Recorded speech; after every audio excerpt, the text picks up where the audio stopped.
Good evening. I won't stand here very long between you and Professor Manuel Castells.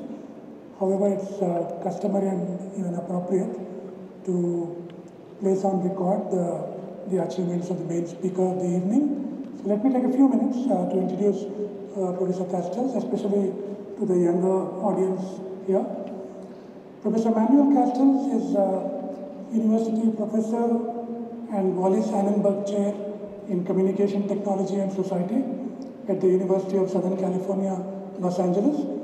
He is Professor of Communication at the Annenberg School for Communication and Journalism and holds joint appointments in the Department of Sociology, in the School of Policy, Planning and Development, and in the School of International Relations. He is also Professor Emeritus, University of California, Berkeley, where he was Professor of City and Regional Planning and Professor of Sociology for almost 25 years before joining University of Southern California. Professor Castells was born in Spain in 1942 and grew up in Valencia and Barcelona. He studied law and economics at the universities of Barcelona and Paris. He received a doctorate in sociology and a doctorate in human sciences from Paris. He is the author of 26 academic books and editor or co-author of 22 other books. Professor Manuel Castells' remarkable intellectual work straddles the worlds of urban sociology, organization studies, internet studies, social movements, sociology of culture, and political economy. Concepts like the network society and the fourth world emerged from his work and became part of normal social science. In the 1970s, Professor Castells was at the forefront of a Marxist urban sociology that emphasized the role of social movements in the conflictive transformation of the city, with books such as The Urban Question and City, Class and Power. Focusing on the role of new technologies in the restructuring of economies, in 1989, he introduced the concept of the space of flows, the material and immaterial components of global information networks used for the real-time, long-distance coordination of the economy. His trilogy, his well-known trilogy, The Information Age, Economy, Society and Culture, was first published between 1996 and 1998 and ran into a second edition between 2000 and 2003. It has since been reprinted in English 22 times and translated into multiple languages. In his most recent work, Networks of Outrage and Hope, Social Movements in the Internet Age, he outlines the new forms of social movements and protests that are erupting in the world today, from the Arab uprisings to the Indignidas movement in Spain and the Occupy Wall Street movement in the US. In 2012, Professor Castells was awarded the Holberg Prize for having shaped our understanding of the political dynamics of urban and global economies in the network society. A significant recognition in the social sciences, the Holberg Prize, those of you who are from the sciences, like our Vice Chancellor, complements the Abel Prize in Mathematics. Among other distinguished winners of the Holberg Prize are Habermas, Frederick Jemison, Natalie Zeman Davis, Ronald Dworkin, and Bruno Latour. In 2013, he was awarded the Balzan Prize for Sociology. The citation for this prestigious award reads, and I quote, "For his wide-ranging and imaginative thinking through of the implications of the great technological changes of our time, the digital revolution, and the profound social and political challenges brought about by the emerging technologies of communication and information processing associated with computing, microelectronics, and the internet, and for having proposed a general theory of the new global information society that has arisen out of these techniques." Ladies and gentlemen, please welcome Manuel Castells.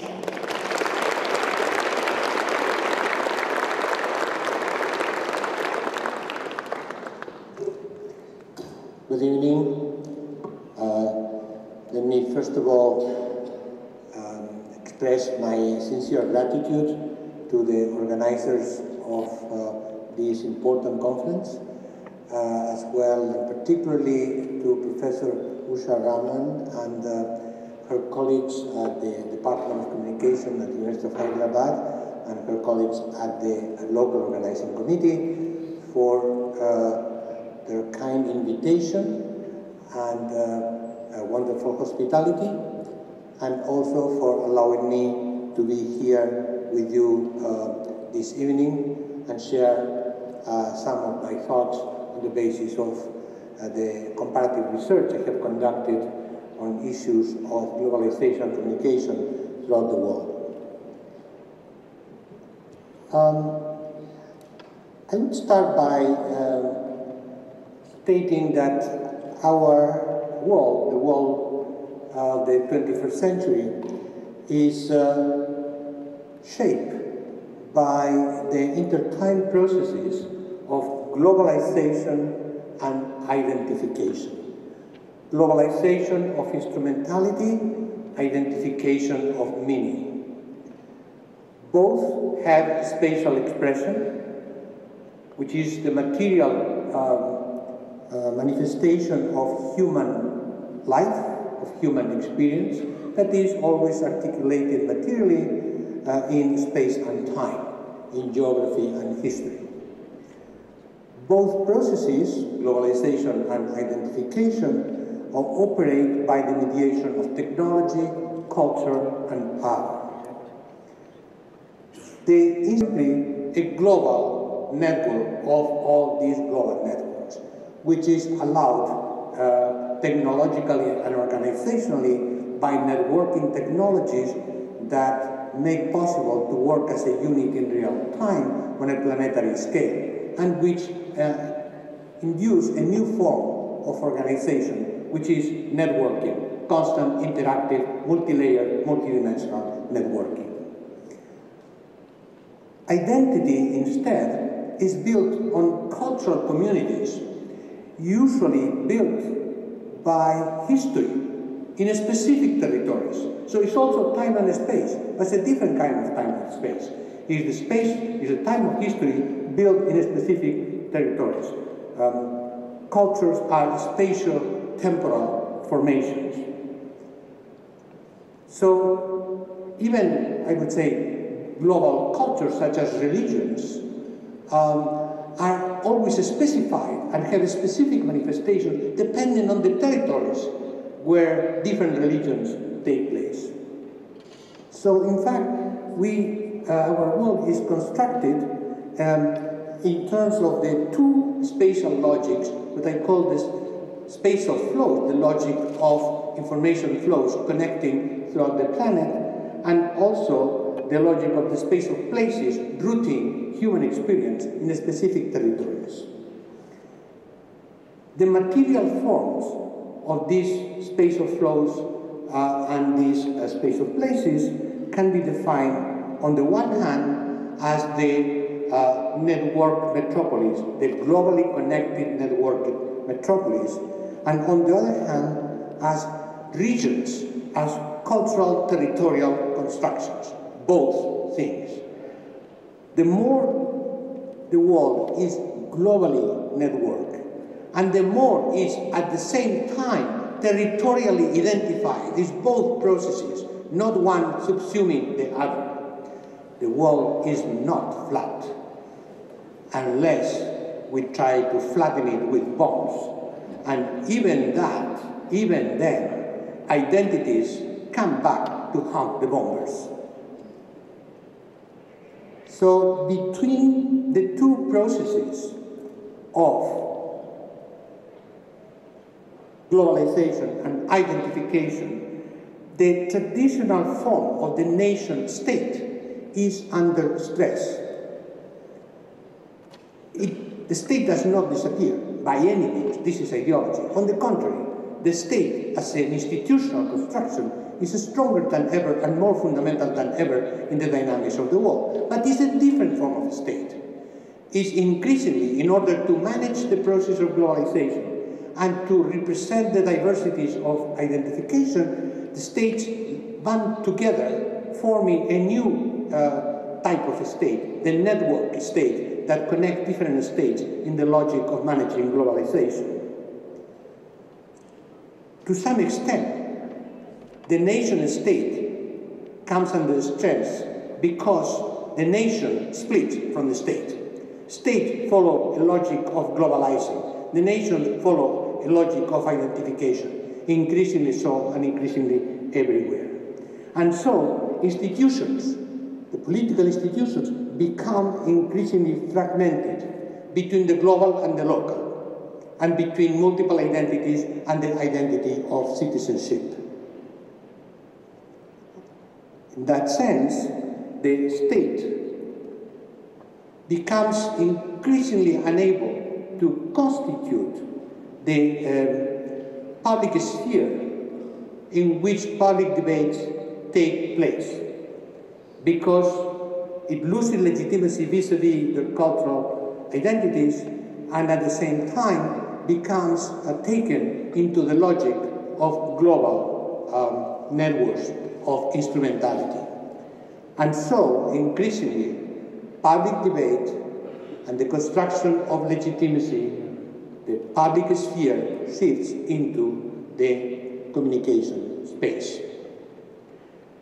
So let me then go point by point on the different forms, different social forms and processes that emerge from this fundamental reality that shapes everything in our time. First of all, the network metropolis as the spatial form of configuration of our world. Our planet is now, for the first time in history, for the last 2 years, the majority of the population urban. We are at 53% of the population of the planet is urban. But the process is accelerating. In 20 years from now, will be 2/3. By mid-century, will be 75%. We go to a fundamentally urbanized planet, which, in fact, all the other outlying areas come under the control of these urban agglomerations. Moreover, the planet is increasingly metropolitanized. In 1950, only 4% of the population, of the urban population of the planet, were living in cities of over 5 million people. At this point, the proportion is 18%, and in 25 years will be 27%. So these new major metropolitan forms constitute the heart and the site of power, wealth, culture, and communication of all societies. And the most important thing, they are interconnected. So these network metropolises are nodes of a global network that includes everything that counts in terms of power, instrumentality, technology, and accumulation of capital and production of goods and services.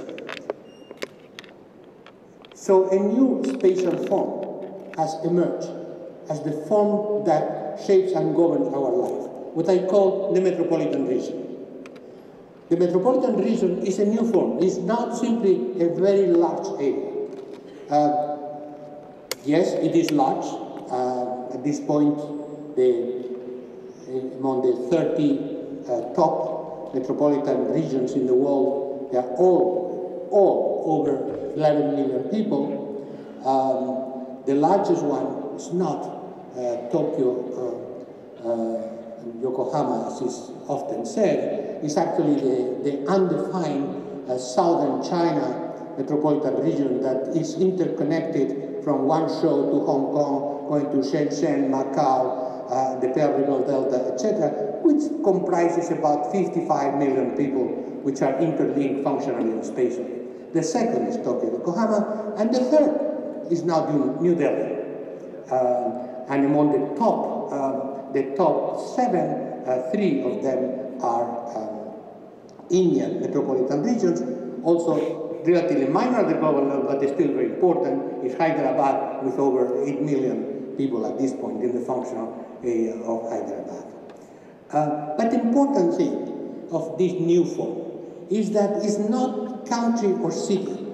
It's a different form. It's a form, it's a spatial form in which all kinds of activities coexist on a vast expanse of territory, which is internally decentralized and therefore with major disconnection of local populations from the nodes that articulate to other nodes in other metropolitan areas. So this network metropolis follows the logic of networks, which is networks, remember, connect and disconnect, include and exclude at the same time.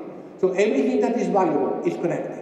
Everything that, from the point of view of the values dominating the network, is not so valuable is disconnected. So the whole process is an accumulative process that, on the one hand, everything that is power, wealth, technology, etc., is connected between Hyderabad and the rest of the world, between all the key metropolises. Internally, in each metropolitan area, in each major metropolitan region, there is disconnection, and there is social exclusion, there is segmentation, and there is isolation.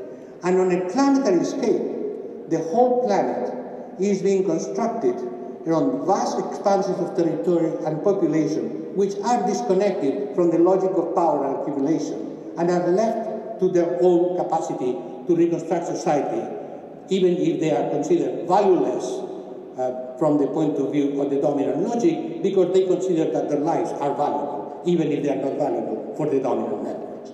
That's the logic of what I call global connectivity and regional disconnection. Regional disconnection internally in each region, and regional disconnection in terms of the disconnection of certain regions over others at the level of the world. In this context, identities are increasingly not global, but local and regional. Increasingly. I just refer you to the World Values Survey of the University of Michigan that has been the main source of comparing cultural values throughout the world for the last 15 years, and look at the evolution, and you can find that what is, let's say, the cosmopolitan identity that some people would like, and me personally too, as being the identity that dominates the world, as we are all humans, and that is the cosmopolitan identity. It's a tiny minority at the level of the world population. It's a layer, and this small layer is usually concentrated in highly educated, relatively rich people in the world. Citizens of the world are people that look at the world from their high-level flights and from the windows of their hotels. Some social movements support cosmopolitanism in a different way, but they do that rooted in their culture, rooted in their identities, rooted in their societies. The non-society, general humankind perspective, empirically speaking, regardless of what we can think of, it's a very tiny, small minority, because most humans recognize themselves in their cultural roots. Because in a world in which largely anonymous global networks, such as the financial markets or the technology networks, decide the lives of everybody, most people decide that they reconstruct their meaning on the basis of the cultural materials that they inherited from history, from practice, and from experience. So the global networks of power and instrumentality are opposed by local human-rooted experiences of tremendous identity, which receive